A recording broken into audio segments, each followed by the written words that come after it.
Бүгүн 20-iyun saat 9-га карата дүйнө жүзү боюнча коронавирус илдетин жуктургандардын жалпы саны 8.639.023 адамга жетти.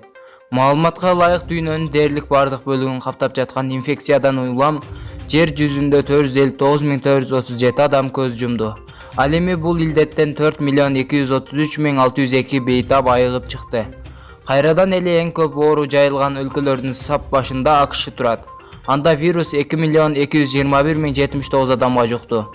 Кийинки катарда Бразилия 1.032.913, Орусия 568.292, Индия 380.532, Улуу Британия 303.285 адамдан коронавирус аныкталган.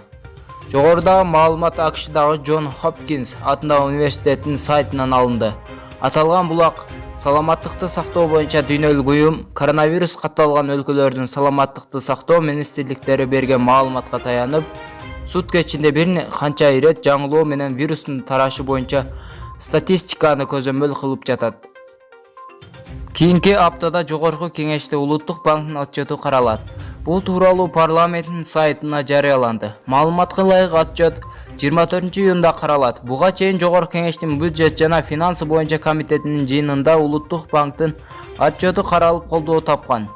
Улуттук банктын төрагасы Толкунбек Абдыгулов акча насыя саясатына жана каржылык насыялык уюмдарды жөнгө салуу чөйрөлөрүнө тиешелүү абалды баяндаган.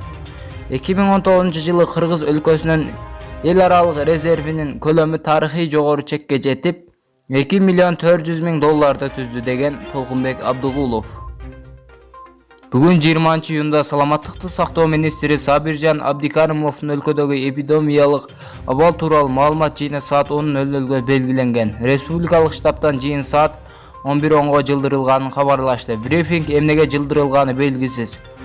Брифингде өлкөдөгү эпидемиялык абал тууралуу маалымат берилет. Кытайда акыркы бир сутка ичинде 27 адамдан коронавирус аныкталды. Андан сырткары 7 бейтаптан оору байкалбай өтүп жатат. Ошондой эле 12 бейтап оорудан сакайып чыкты. Бул тууралуу Кытайдын саламаттыкты сактоо боюнча улуттук комитети билдиргенин чет элдик басылмалар жазып чыгышты. Маалыматка ылайык вирус жуктуруп алган 27 адамдын 22-си Пекин шаарынан аныкталган. Бир адам Хубей провинциясынан, дагы 4 адам сырттан келгендер. Коронавирустун очогу болгон Кытайда инфекция башталгандан бери жалпы 83.352 адам вируска кабылган. 78.410 адам айыгып ооруканалардан чыгарылды. Мындан тышкары 308 бейтап COVID-19 диагнозу менен ооруканада дарыланып жатат. Ал эми бул илдеттен көз жумгандардын саны 4.634. Коронавирус инфекциясы боюнча эпидемиологиялык кырдаалын начарлашы мүмкүн. Ага карата даярдыкты күчөтүүнү камсыз кылуу шарт. Бул тууралуу премьер-министр Кубатбек Боронов республикалык ыкчам штабтын жыйынында билдирди.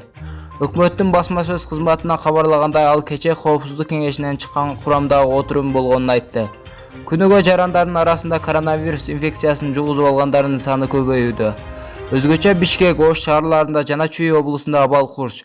Коопсуздук кеңешинин отурумунда белгилегендей дагы бир жол белгилей кетким келет. Облус жетекчилери өзүңөргө тийиштүү аймактагы эпидемиологиялык кырдаал боюнча жеке жоопкерчилигиңер бар. Аймактарда абалды көзөмөлдөө боюнча толук кандуу иштер жүргүзүлбөй жатат. Коопсуздук кеңешинин бардык тапшырмалары, чечимдери сапаттуу жана өз учурунда аткарылышы керек.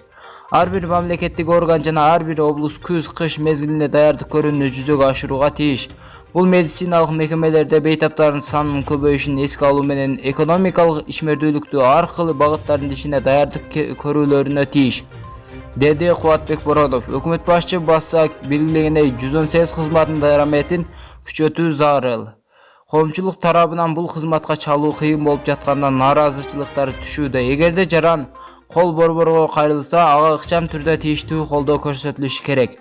Ал эртең мененкиге чейин күтпөшү керек. Кол борбор күнү-түнү жана бүт өлкө боюнча иштөөгө тийиш. Кызматтын дараметин күчтөндүрүп, кызматкерлердин санын көбөйтүү зарыл. Кайрылган жарандарга өз убагында жардам көрсөтүүнү камсыздоо кажет, деди ал.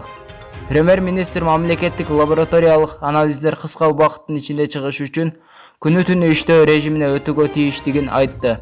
Мындан тышкары менчик лабораториялардын тарабынан COVID-19 анализ алуу маселесин иштеп чыгуунун маанилүүлүгүн белгиледи. Жыйындан жүрүшүндө аярлуу жарандардын сезондук сасык тумоого эмдөө, медицина кызматкерлеринин дараметин жогорулатуу, коопсуз жана ыңгайлуу шарттарды түзүү үчүн медициналык мекемелердин инфраструктурасын жакшыртуу, телемедиация өнүктүрүү маселелери талкууланды. Кубатбек Боронов калк кызмат көрсөтүүлөрдү үйүнөн чыкпай аралыктан алуусу үчүн мамлекеттик кызмат көрсөтүүлөрдү санариптештирүү боюнча иш-чараларды күчөтүү керектигин баса белгиледи. Ошондой эле мамлекеттик органдарга, менчик уюмдарга аралыктан иштөө режимин өтүп, социалдык обочолонуу эрежелерин сактоо сунуштарын белгиледи.